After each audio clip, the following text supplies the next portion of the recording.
여러분 한 주간 잘 지내셨습니까? 네, 보고 싶었습니다. 여러분 많이 보고 싶었습니다.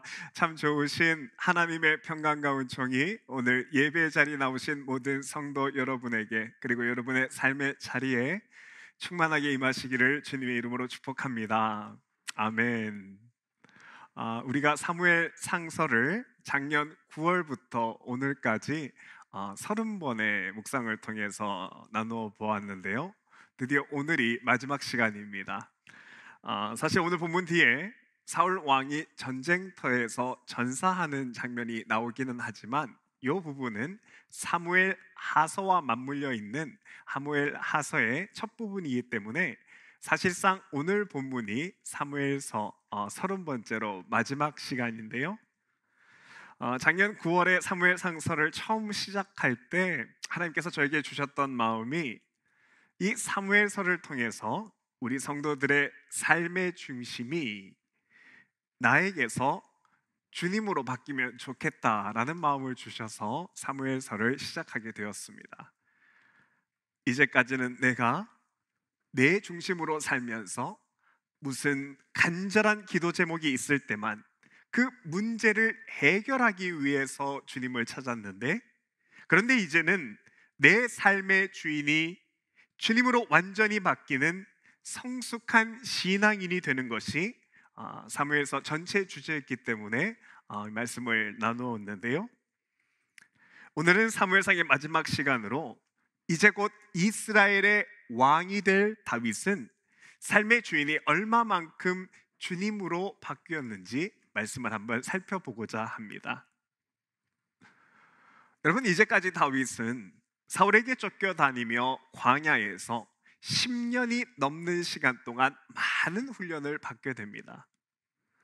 때로는 실수를 하고 또 때로는 많은 죄를 지으며 하나님의 뜻을 저버릴 때도 있었지만, 그럴 때마다 하나님께서 그를 선하고 바른 길로 인도하여 주셔서 다윗은 바른 믿음의 사람이 되어갔지요. 다윗은 광야에 서 있던 이 오랜 시간 동안 그가 얼마나 많이 성숙했고 또 변화되었나. 다윗의 이 변화는 여러분, 우리가 오늘 두 번째 본문으로 보았던 마태복음의 이 예수님과 다윗을 비교해 보면 다윗이 얼마나 많은 영적인 성장을 이루었나 하는 것을 금세 파악할 수 있습니다. 여러분, 우리가 오늘 두 번째 본문으로 마태복음의 말씀을 보았는데요.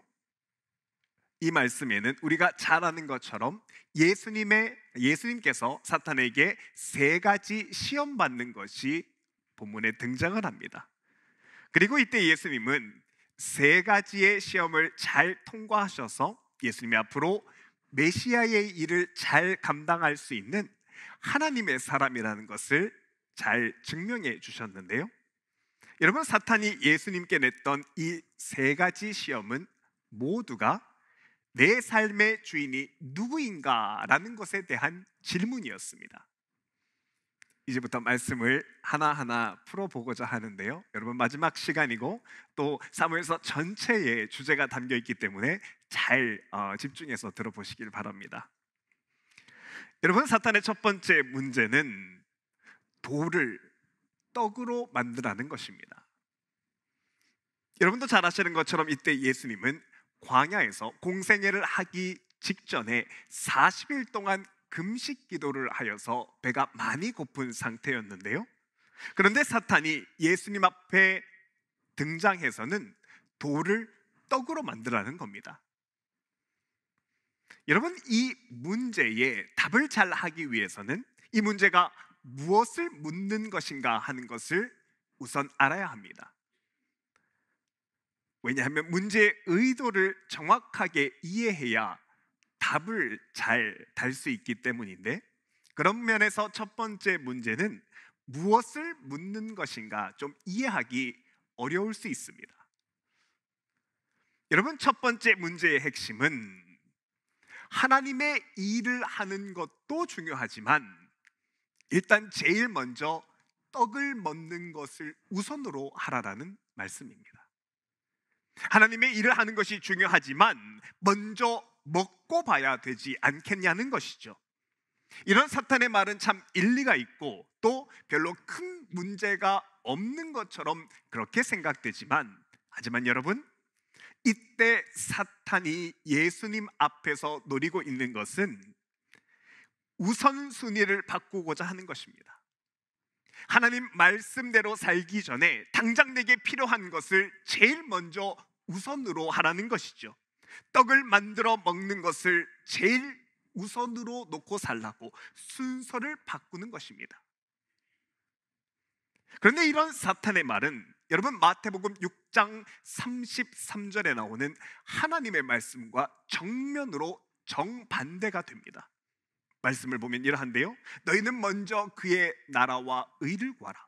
제일 먼저 우리가 구할 것이 먼저 그의 나라와 의를 구해야 하는 것인데, 그러면 이 모든 것은, 부차적인 것은 나중에 너희에게 자연스럽게 하나님께서 더해 주신다는 말씀입니다.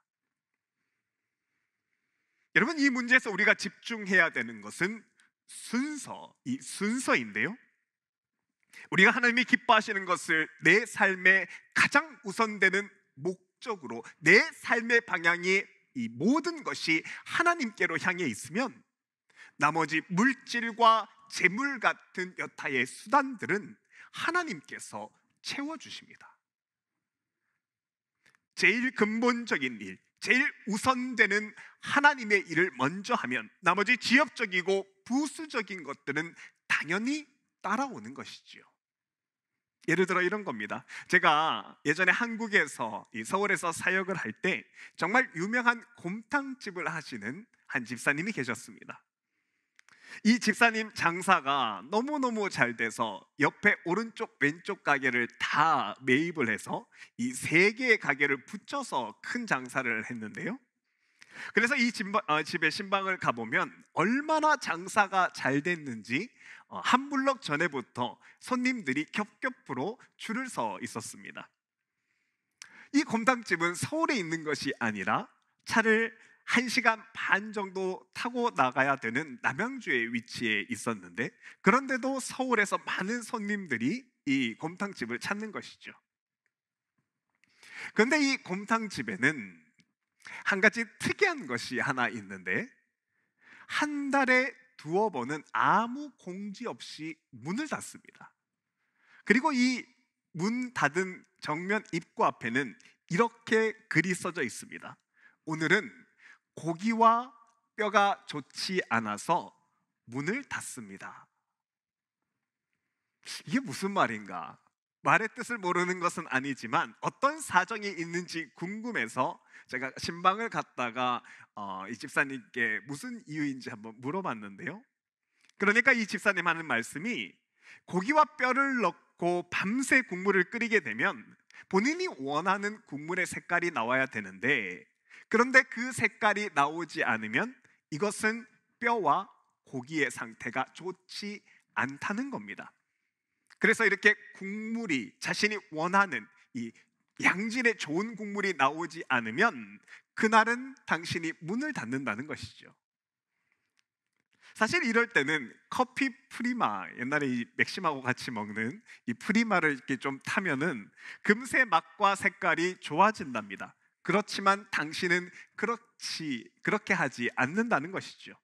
그러면서 하시는 말씀이, 목사님, 저는 곰탕 한 그릇을 끓이지만 이것을 예수님 대접하는 마음으로 만듭니다. 예수님께 드리는 마음으로 이 곰탕을 끓인다는 겁니다. 그리고 예수님을 대접하는 마음으로 손님들의 건강을 지키려고 한 달에 두어 번은 문을 닫는다는 것이죠. 여러분, 이 곰탕집이 잘 됐을까요? 아닐까요? 잘 됐습니다. 언젠가 뉴스에서 서울에 있는, 또 서울 근교에 있는 곰탕집에 조미료를 많이 넣는 것이 문제가 되어서 한동안 이것이 뉴스에 나서 곰탕집이 안 될 때가 있었는데, 그런데 그럼에도 불구하고 이 집은 여전히 잘 되었습니다. 오히려 그 뉴스 때문에 손님이 더 많이 몰려서 소위 대박이 났습니다. 왜 그런 겁니까? 제일 근본적인 것을 따라서 살았기 때문입니다. 당장 눈앞의 이익을 따라서 조미료를 좀 놓으면 한두 그릇은 더 팔 수 있겠지만, 여러분, 이런 사람은 절대로 그 다음에 큰 장사를 하지 못합니다. 가장 기본적인 것, 가장 우선적인 것을 우선으로 해야 나머지 것들은, 나머지 재물은 따라오는 것이죠. 여러분, 바른 신앙생활을 한다는 게 이와 똑같습니다. 내가 무엇을 먹을까, 무엇을 입을까, 이것을 먼저 생각하는 사람들은 결코 하나님의 뜻과 하나님의 의를 이루지 못합니다. 그리고 사탄은 이것을 그 누구보다도 잘 알고 있었습니다. 그래서 사탄은 예수님께서 하나님의 뜻대로 십자가를 지지 못하게 하기 위해서, 그 유혹을 주기 위해서 지금부터 순서를 바꾸자는 유혹을 한 것이죠. 그리고 이 첫 번째 문제를 예수님만큼이나 다윗도 아주 잘 풀었습니다. 여러분, 우리가 지난 시간에 다윗을 하나님께서 블레셋과의 전장에 나가지 못하도록 아침 일찍 하나님의 오른손으로 전장에서 빼내어 주셨는데요, 그리고 나서 다윗이 자신의 살고 있는 성읍 시글락에 딱 가보니까, 시글락이 다윗이 전쟁터에 나가 있던 그 사이에 아말렉 군대에 의해서 약탈을 당한 겁니다. 쉽게 말해서 빈집이 털린 것이죠. 아말렉은 다윗 성읍을 다 불태우고 여자들을 비싼 값에 노예로 팔기 위해서 다 잡아갔는데요, 그러면 여러분, 이 순간에 당장 다윗이 해야 되는 것은 사람들을 빨리 모아서 아말렉 군대를 추격해야 합니다. 그래야 약탈당한 것을 다 찾을 수 있지요. 게다가 이때 다윗도 아내와 자식들이 다 잡혀갔으니까 이것은 생각하지 않고 곧바로 추격전에 들어가야 하는데, 그런데 여러분, 이때 다윗은 하나님 앞에서 순서를 혼동하지 않습니다. 다급하지만, 그래서 내 생각대로라면 마치 배고프면 떡을 먼저 먹어야 되는 것처럼 아말렉을 추적하는 것이 가장 우선되는 일인 것 같지만, 다윗은 그 순간에 하나님의 뜻을 먼저 묻습니다. 오늘 본문 8절을 보면 이러한데요, 다윗이 여호와께 묻자와 이르되 내가 이 군대를 추격하면 따라잡겠나이까 하니, 여호와께서 그에게 대답하시되 그를 쫓아가라. 내가 반드시 따라잡고 도로 찾으리라. 여러분, 다윗이 이때 기도한 것은 그가 힘이 없어서가 아닙니다. 군대를 잡을 능력이 없어서도 아닙니다. 다윗은 가장 다급하다고 생각되는 그 순간에 하나님을 붙드는 것이 가장 중요한 순서임을 정확하게 인지하고 있는 겁니다. 그리고 이렇게 하나님께 물은 다음에 군대를 움직인 이 다윗에게 하나님께서 모든 잃어버린 것을 완전히 회복하게 하시는 것이죠. 여러분, 19절에 보면 말씀이 이러합니다. 그들이 약탈하였던 곳, 곧 무리의 자녀들이나 빼앗던 것은 크고 작은 것을 막론하고 아무것도 잃은 것 없이 모두 다윗이 도로 찾아왔고, 다윗이 또 양떼와 소떼를 다 찾았다고 이야기를 합니다. 먼저 하나님의 뜻을 묻는 순서, 내 인생의 문제 앞에 가장 먼저 붙들어야 되는 것이 하나님임을 정확하게 다윗이 기억하고 있지 않으니까 하나님께서 모든 것들, 이 하나님을 우선하는 그 마음 중심을 보시고 하나님께서 그 모든 지엽적인 것들은 따라오게 하시는 겁니다. 그래서 다윗이 이렇게 첫 번째 문제는 잘 통과하게 됩니다. 여러분, 예수님이 받았던 두 번째 문제로 넘어갑니다. 두 번째 문제는 사탄이 예수님을 성전 꼭대기로 데리고 갑니다. 그리고 이 성전 꼭대기에서 예수님께 여기서 뛰어내리라. 그러면 너는 하나님의 아들이니까 네가 떨어지기 전에 하나님께서 천사를 보내셔서 네 몸이 상하지 않도록, 네 발등이 상하지 않도록 지켜주는 경험을 하게 될 것이다 라고 하는데요, 자 여러분, 만일에 이때 예수님이 정말 성전 꼭대기에 가셔서 뛰어내려서 그런 일이 정말 벌어졌다면 어떻게 됐을까요? 천사들이 와서 사탄의 말대로 예수님이 발이 상하지 않도록 붙들었을 것입니다. 그러면 사탄은 정말 곤란한 일을 당하게 되겠죠. 왜냐하면 사탄의 말대로 예수님이 뛰어내리셨다면 천사들이 날아와 예수님을 바칠 것이고요, 그래서 예수님은 조금도 몸이 상하지 않게 될 것입니다. 그러면 수많은 사람들이 이런 놀라운 능력이 있는 예수님 주변으로 구름대처럼 모였을 것입니다. 그러면 예수님은 영광을 받으시고 그리고 모든 높임을 받으시는 그 자리에 서게 되는데, 여러분, 그런데 여기에 사탄이 노리고 있는 함정이 있는 겁니다. 자, 여러분, 이 문제의 포인트는요, 네가 얼마나 대단한 사람인지 한번 보여봐라는 겁니다. 넌 대단한 사람이잖아, 너 이런 능력이 있잖아. 사람을 우쭐거리게 만드는데요, 여러분, 사탄은 예수님이 자신을 드러내어 높이 영광을 받으시고 모든 찬사를 한 몸에 받기를 원했는데, 왜냐하면 여러분, 이런 헛된 영광에 눈어두어 그것에 욕심을 내는 사람은 절대로 십자가를 질 수 없기 때문입니다. 예수님이 오신 목적은 영광을 받으시는 것이 아니라 십자가를 지시러 왔는데, 잘못된 영광에 눈어두어 그것에 욕심을 내다가 십자가를 지지 못하게 하는 데 있는 겁니다. 여러분, 사탄이 노린 것은 바로 이것입니다. 예수님이 자기를 드러내어 자기 영광에 도취되어 하나님의 뜻을 이루지 못하게 하는 것이죠. 사실 얼마나 많은 이들이 이 우쭐대는 것 때문에 많이 넘어지는지 모릅니다. 하나님의 뜻을 이루라고 권위를 주셨는데, 그런데 나를 드높이는데 이 권위를 쓰다가 공동체도 나라도 다 무너뜨리고 자신도 자멸하는 이들을 우리가 많이 보곤 하지요. 그렇다면 여러분, 다윗은 이 두 번째 문제를 어떻게 풀었을까요?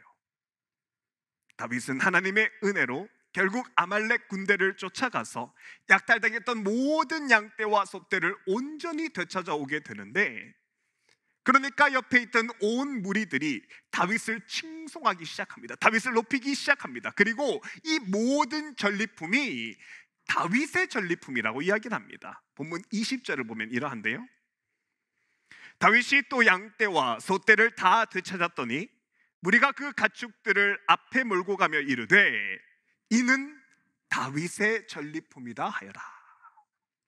그러면서 이 무리들 중에 들려오는 말이, 다윗이여, 전쟁에 참여한 우리들만 이 전리품을 갖자고, 전쟁에 참여하지 않는 다른 사람들은 나누어 주지 말라고, 전리품은 우리 거라고 이야기를 하는데, 그러자 여러분, 다윗의 하는 말이 23절에 보면 이러합니다. 공동 번역인데요, 다윗이 말하였다. 동지들, 여호와께서 우리를 지켜주지 않았소. 우리에게 쳐들어왔던 그 강도 때를 여호와께서 우리 손에 붙여주지 않았소. 그러니 여호와께서 우리에게 주신 것을 가지고 어떻게 그럴 수 있겠소 하면서 잘라 말하였다라고 말합니다. 다윗은 이것을 하나님께서 우리에게 주신 것이다, 이 모든 게 하나님의 은혜라고 고백을 하는 겁니다. 그리고 이 모든 승리와 영광을 오직 하나님께 올려드리며 전리품을 모든 백성에게 골고루 나누어 줍니다. 이로써 다윗은 나로 인해서 하나님이 영광을 받으시는 삶을 살아내는 것이죠. 마지막 세 번째 문제는, 여러분, 사탄이 예수님께 천하 만국의 영광을 보여주면서 말합니다. 나에게 한 번만 절해라, 나에게 한 번만 굽혀 절하면 이 모든 것, 세상 모든 것을 너에게 주겠다라고 하는데, 여러분, 이 세 번째 문제의 요점은 세상 것만을 얻기 위해서 살아라는 겁니다. 그래서 하나님이 주신 이 귀한 생명과 이 세월을 그 세상 것을 더 얻느라 낭비하게 하는 것이 목적입니다. 그런데 다윗이 이 문제를 어떻게 푸냐면요, 여러분, 전리품을 다 가지고 시글락에 들어온 다윗은 시글락에 있는 사람들에게만 전리품을 나누어 주는 것이 아니라 이스라엘 땅에 있는 유다 지파 사람들에게도 전리품을 보냅니다. 여러분, 이 장면이 26절에 나오는데요, 시글락에 돌아온 다윗은 전리품 가운데 얼마를 떼어 그의 친구들 곧 유다의 장로들에게 보내면서 그것이 주님의 원수들에게서 약탈한 전리품 가운데서 떼어내어 선물로 보내는 것이라고 밝혔다라고 하면서 이 전리품을 시글락에 있으면서 이스라엘의 여러 곳 아로엘, 에스드로모아, 여러무엘, 겐이라는 여러 장소에 전리품을 보냈는데요. 여러분, 다윗이 전리품을 보냈던 이 장소들은 모두가 이스라엘 백성들이 살고 있는 그 땅 중에서도 정말 먹고 살기 힘든 곳입니다. 다윗이 전리품을 보냈던 28절의 아로엘이라는 곳은 그 이름이 버림받은 땅이다라는 뜻인데요, 정말 가난한 사람들이 모여 있었던 곳이고요. 또 에스드모아라는 곳은 예전에 사울 왕 때 사울 왕이 노베 제사장 85명을 잔인하게 학살한 적이 있는데 그 제사장의 아내와 가족들이 모여 살던 곳이 바로 이 에스드모아라는 곳입니다. 그리고 이 밖에 여라무엘과 겐 사람의 황무지 모두가 떠돌이 생활을 하던 사람들이었는데요. 그런데 여러분, 다윗이 이곳에 왜 전리품을 보내냐면 다윗은 이제부터 자기가 살고 있는 이 블레셋 시글락을 떠나서 유다 땅으로 넘어가서 살기로 작정했기 때문입니다. 지난 1년 4개월 동안은 블레셋 시글락에서 이 블레셋이 주는 안락함과 풍족함 때문에 더 많은 풍요를 더 얻기 위해서 주위 사람들을 약탈하고 사람을 잔혹하게 죽이는 그 일들을 해왔었는데, 이제는 이런 죄악들을 끊고 다윗이 돌이켜 다시 은혜의 땅, 하나님이 함께 하시는 유다 땅으로 돌아가기 위해서 유다 땅에 있는 사람들을 돕고 헌신하는 섬기는 삶을 살기 위해서 유다 땅으로 돌아가기로 작정을 한 겁니다. 당장 유다 땅으로 돌아가면 먹고 사는 것이 힘들 수 있는 것이 사실이지만, 그럼에도 시글락을 떠나 하나님의 은혜가 있는 곳, 예배를 드리며 하나님께 돌아갈 수 있는 그 은혜의 땅으로 다윗이 돌아가기로 작정했는데요. 그래서 그 다음에 사무엘하 2장 1절을 보면 다윗이 이렇게 하나님께 작정하며 질문합니다. 이런 일이 일어난 뒤에 다윗이 주님께 제가 유다에 있는 성읍으로 올라가도 됩니까? 하고 여쭈었다. 주님께서 그에게 올라가라고 하셨다. 다윗이 다시 여쭈었다. 어느 성읍으로 올라가야 합니까? 주님께서 헤브론으로 올라가라고 하셨다. 이렇게 해서 다윗은 세상에 반짝이는 것을 쫓아다녔던 블레셋 시글락의 삶을 청산하고 하나님의 은혜가 있는 곳, 하나님을 예배할 수 있는 그 유다 헤브론 땅으로 그가 옮겨갑니다. 마치 히브리 말씀처럼 잠시 죄를 누리는 것보다 하나님의 백성들과 고난받는 것이 자신에게 더 은혜임을 알고 세상 것을 더 얻기 위해서 살던 블레셋 땅에서의 삶을 내려놓고 하나님을 예배하는 은혜의 자리로 다윗이 다시 돌아가는 겁니다. 여러분, 이렇게 해서 다윗은 3가지 시험을 다 통과합니다.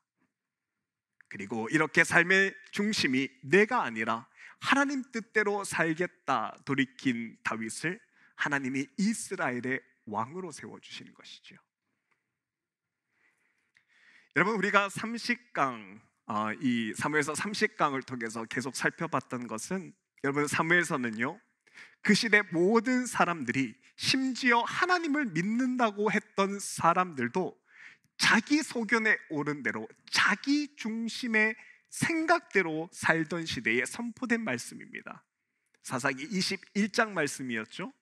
그때의 사람이 각기 자기의 소견에 오른 대로 행하였더라. 그래서 이 시대는 구약의 암흑 시대로 모두가 자기 스스로가 자기 중심으로 내 생각대로 살던 시대가 바로 이 사사기 시대였습니다. 그런데 여러분, 이 사사기 350년간의 암흑 시대의 종지부를 찍으면서 믿음의 사람들이 결정했던 것이 이것입니다. 하나님, 나는 내 중심이 아니라 하나님 뜻대로 살겠습니다. 그리고 이렇게 하나님이 중심되는 삶을 사는 자를 하나님께서 끝까지 지키시고 바르게 인도해 내신다는 것이 사무엘서의 중요한 주제이지요. 여러분, 여기서 또 하나 우리가 사무엘상을 마치면서 절대로 잊지 말아야 될 것이 있는데, 여러분, 오늘 본문 바로 뒤편에 사울 왕이 전장에서 전사하는데요, 여러분, 이게 말해주는 게 있습니다. 사울이 얼마나 다윗을 죽이려고, 그리고 다윗을 그 자리에서 끌어내려고 노력했습니까? 하지만 어떻게 됩니까? 결국에 사울은 하나님 뜻대로 사는 다윗을 결국 손대지 못합니다. 이것이 하나님 뜻대로 사는 자를 지키시는 하나님의 은혜요 보호인 것이지요.